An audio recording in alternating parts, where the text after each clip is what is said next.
Monsieur Pasteur était bien médecin? Ah non, pas du tout. C'était un homme très aimable, très convivial sans doute. Eh bien non, pas exactement. Un homme dévoué à l'humanité souffrante en tout cas. Oui, mais aussi un homme très conscient des mécanismes de la société. Mais alors qui était Pasteur? Un très grand savant qui repose tel un roi dans sa crypte au cœur de l'institut qui porte son nom. Galilée nous a obtenu une audience. C'est à Paris, à l'école normale, en 1885, que Louis Pasteur conduisit la première expérience d'inoculation du vaccin contre la rage. Mais derrière la légende, qui était le vrai Pasteur?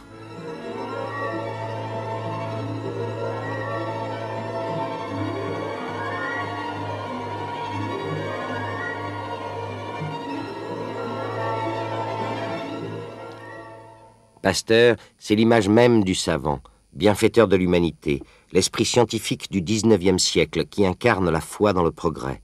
Pasteur, c'est la découverte des ferments du vin et du vinaigre, c'est la guérison des maladies du ver à soie, c'est la première vaccination du choléra des poules, c'est enfin la découverte du vaccin contre la rage qui transformera Pasteur en ange de l'inoculation. Après de nombreuses expériences sur des animaux, Pasteur tente la vaccination sur Joseph Meister, un jeune garçon de 9 ans mordu par un chien de son village. Accompagné de sa mère, Joseph vient à Paris pour être sauvé par le plus grand savant de son temps. Les gravures de l'époque représenteront le jeune garçon au centre de l'image, la chemise relevée pour recevoir la piqûre. Sa mère, en revanche, sera tantôt à ses côtés, tantôt absente, tantôt derrière lui en costume. La mère, qui est alsacienne, et fait un petit peu invraisemblable, qui est accoutrée justement dans le costume folklorique alsacien traditionnel, qui n'était utilisé que lors de fêtes tout à fait particulières. Pasteur, en retrait, examine la scène. Derrière l'image de Pasteur, bienfaiteur de l'humanité, qui contribue au progrès du peuple entier, il y a aussi une dimension proprement politique très importante. La France a perdu l'Alsace-Lorraine en 1870-71, après la débâcle à Sedan, contre la Prusse, et c'est resté un traumatisme important dans les mentalités. L'enfant que l'on voit ici ne vient pas de nulle part, c'est justement un petit Alsacien. Or, c'est un Français, un savant français, Pasteur, qui sauve un Alsacien qui est désormais politiquement un citoyen allemand. Allons maintenant à l'Institut Pasteur. C'est ici que le savant travaillait et vivait à la fin de sa vie. Rentrons dans ses appartements et découvrons ce qui s'est réellement passé. Tout d'abord, pourquoi Pasteur ne fait-il pas lui-même le vaccin au petit Joseph? Pasteur, il faut le rappeler, n'est pas médecin, donc il ne peut pas prendre la décision d'appliquer ce traitement. Aussi, il fait appel à ses confrères, médecins, eux, c'est-à-dire le docteur Granchet et le docteur Vulpian. À cette époque, la rage tue moins de personnes que d'autres maladies comme la tuberculose. Alors pourquoi frappe-t-elle autant les esprits? C'était une maladie terrifiante. Elle était terrifiante parce que les gens qui étaient atteints de rage entraient en folie. Ce sont des gens qui avaient manifesté des signes cliniques extrêmement graves, qui effrayaient l'entourage. Et en plus, la personne qui était atteinte de rage avait des crises épileptiques. Donc, en découvrant ce vaccin, Pasteur va apaiser cette terreur. Ce film de 1922 de Jean Epstein nous montre un homme accomplissant son devoir de sauveur, quitte à arranger un peu l'histoire. Ainsi, on ne se rend pas compte que Pasteur était atteint d'une paralysie du bras gauche. On ne sait pas exactement qui vaccine, alors que cette tâche avait été confiée au docteur Granchet.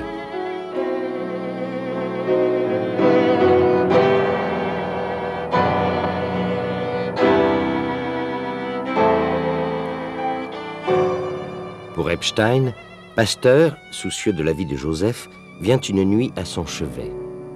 En réalité, il était à Arbois, dans le Jura.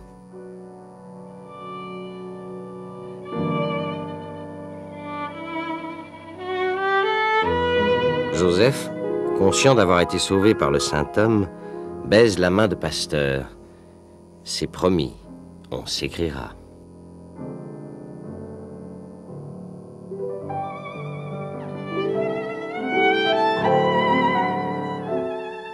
Mais derrière l'image du savant vénéré, du génie qui a sauvé non des vies humaines, mais la vie humaine, de l'immortel qui survit sans fin dans la mémoire des hommes, se cache un personnage plus contrasté. C'est un homme austère. D'ailleurs, toutes ses photographies, ses représentations témoignent de cet aspect un peu sévère. C'était certainement un personnage très autoritaire, avec, je pense, guère le sens de l'humour. On ne l'a représenté qu'une seule fois, ayant un très vague sourire. Mais de façon générale, sans ça, il est toujours représenté comme extrêmement sérieux. Tout ce qu'il a écrit est extrêmement sérieux. Donc il manquait peut-être le sens de l'humour. Il aime travailler seul. Il est complètement irascible. Il aime le silence. Il n'aime pas être dérangé. Ses élèves s'en plaignent.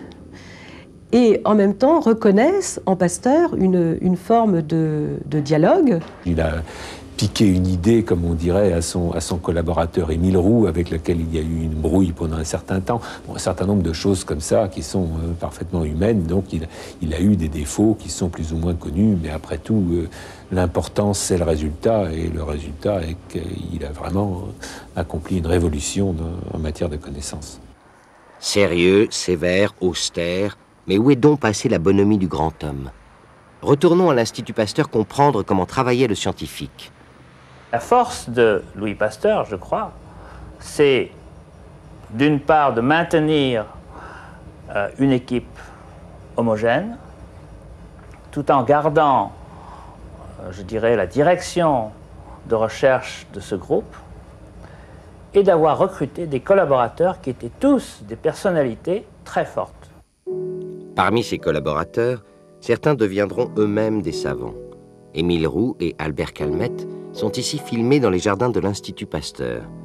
Ils seront là pour prolonger la légende, et aujourd'hui encore, à l'Institut, on perpétue le souvenir d'un savant solitaire, à l'égal des grands explorateurs ou des grands capitaines d'industrie. C'est vrai que Louis Pasteur avait la personnalité, c'était un personnage très public d'ailleurs, qui communiquait beaucoup et qui avait déjà le sens, je dirais, des affaires, parce qu'il savait que sans financement, un institut ne pouvait pas subsister. Et donc il avait tout fait pour que l'Institut Pasteur soit une institution qui puisse, d'une part, faire la recherche, d'autre part, aider sur le plan médical, et surtout arriver à se financer pour subsister. Mais comment Pasteur, le professeur de chimie, est-il reçu par les médecins? Les maladies infectieuses, par exemple, les médecins méprisaient Pasteur, qui n'était qu'un chimiatre, qui était donc considéré comme incapable de comprendre le problème des maladies. Donc il a dû sans arrêt batailler, communiquer, comme on dirait aujourd'hui, de façon multiple, pour arriver à convaincre les médecins, mais le monde entier, que les maladies infectieuses, là encore, étaient dues à des microbes et que peut-être on pourrait s'en protéger.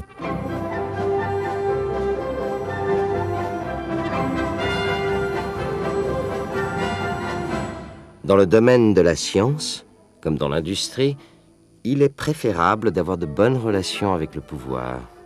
Celle de Pasteur remonte au Second Empire avec Napoléon III. Pasteur était d'une certaine manière un peu courtisan. Enfin, il vouait une admiration à Napoléon III.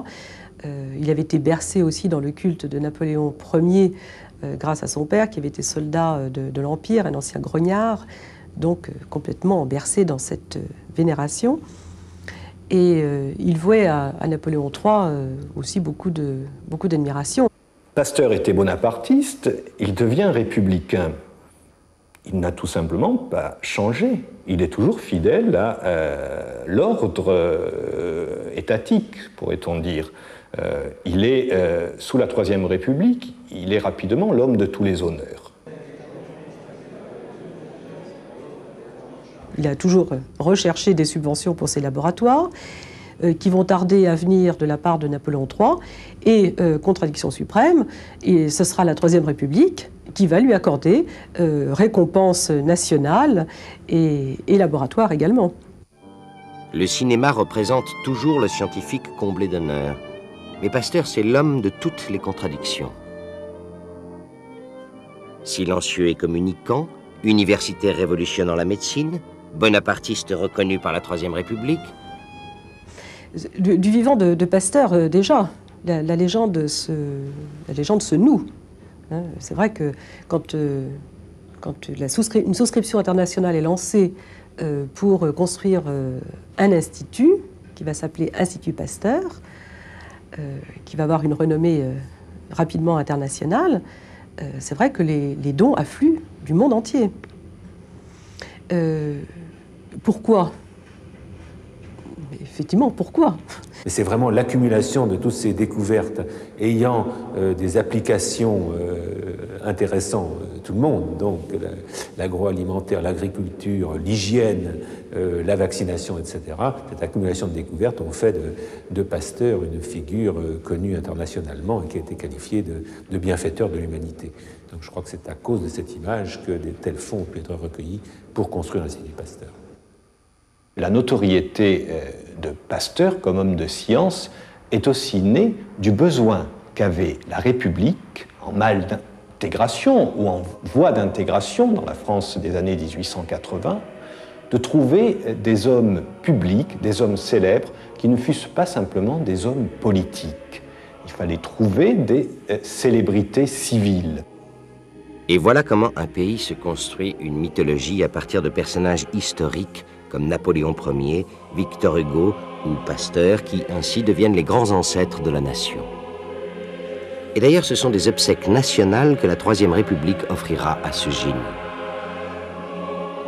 La France aurait souhaité voir son grand homme au Panthéon, à 2 pas de l'école normale, mais la famille décida que son tombeau serait à l'intérieur de l'institut qui porte son nom et qui fut sa plus importante victoire. Et dans la mémoire collective, Pasteur sera toujours le grand savant, le saint laïque qui sauva le petit paysan Joseph Meister un certain soir de juillet 1885.